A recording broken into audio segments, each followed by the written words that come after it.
Saurabh Shukla.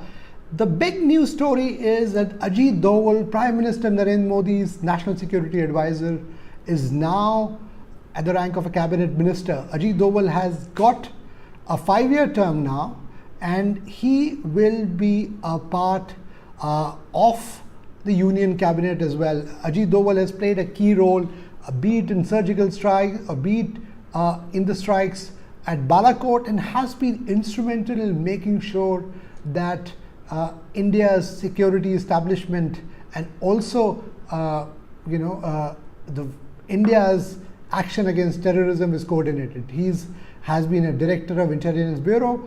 He is a 1968 batch officer of the Indian Police Service and has been a close confidant of Prime Minister Narendra Modi. And also the reason why Prime Minister wanted Ajit Doval as a cabinet ranking member was also because of logistical reasons.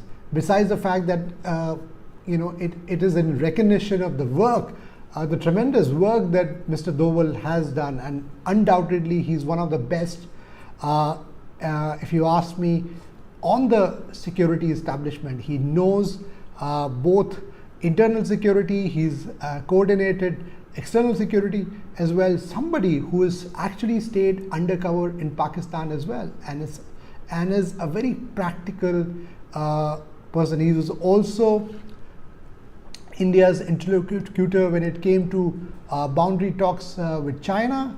Ajit Doval has also been involved in a lot of diplomatic negotiations, and his I would say, along with S. Jaishankar, who is now the foreign minister, it is a good mix that Prime Minister Narendra Modi has. So his security and national, I would say, the defense, national security establishment that the Prime Minister now has in his cabinet is impeccable. And I think with this elevation, it will only signal to the world at large that the Prime Minister is very keen to make sure that India's national security is robust.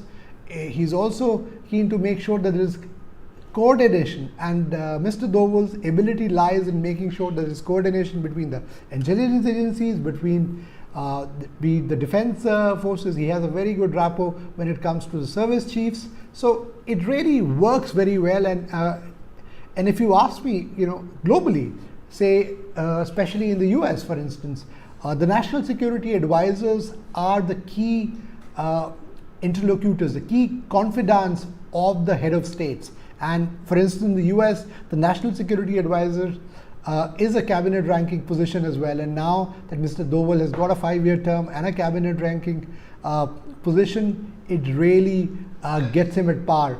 Also, it's very important that when he will be interacting with other ministries, other ministers, there's more weight, because in the government system, especially in bureaucracy, even though he was very powerful, but especially when you have to interact, when you are a member of Cabinet Committee of Security, and NSA will be a member of the Cabinet Committee of Security, which is the apex body when it comes to the national security decisions.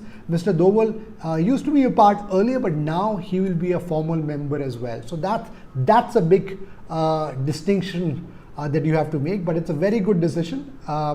It will only make our efforts to fight terrorism more robust, our efforts to make sure that our internal security and external security is at par with global standards, and there is proper coordination. That's the reason why Mr. Doval's elevation and earlier S. Jaishankar coming in as the foreign minister will be a key strategic asset for Prime Minister Narendra Modi's cabinet.